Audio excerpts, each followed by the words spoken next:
Hello friends, welcome to my channel. இன்றைக்கி நம்ம சேனலில் வந்து பார்த்திங்கன்னா லால் சலாம் படம் பற்றின தகவல் தான் உங்ககிட்ட ஷேர் பண்ண இருக்கேன். மத நல்லிணக்கத்தை பேசுகிற லால் சலாம் பற்றி தான் நம்ம பார்க்க போகிறோம்.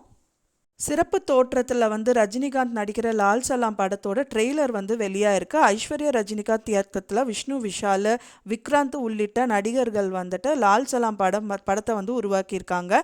கிரிக்கெட் விளையாட்டு பின்னணியில் இந்து முஸ்லீம் இடையே மத நல்லிணக்கத்தை வந்து பேசுகிற படமாக இது இருக்கும்.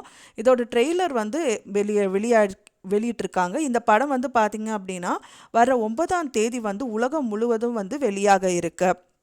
லால் சலாம் பற்றி தகவலை வந்துட்டு டைரக்டரான ரஜினியோட டாட்டர் வந்துட்டு ஐஸ்வர்யா வந்து ஒன்று தெரிவிச்சிருக்காங்க. என்னன்னு பார்த்தீங்கன்னா, பிடிக்காததை பேசி படம் ஓட வேண்டிய அவசியம் இல்லைன்னு சொல்லியிருக்காங்க. எதுக்காக சொல்லியிருக்காங்கன்னா, அப்பா வந்து அரசியல் பேசியோ அவர் நம்பாத விஷயத்தை வந்து பேசியோ படம் ஓட வேண்டிய அவசியம் இல்லைன்னு நடிகர் ஐஸ்வர்யா தெரிவிச்சிருக்காங்க.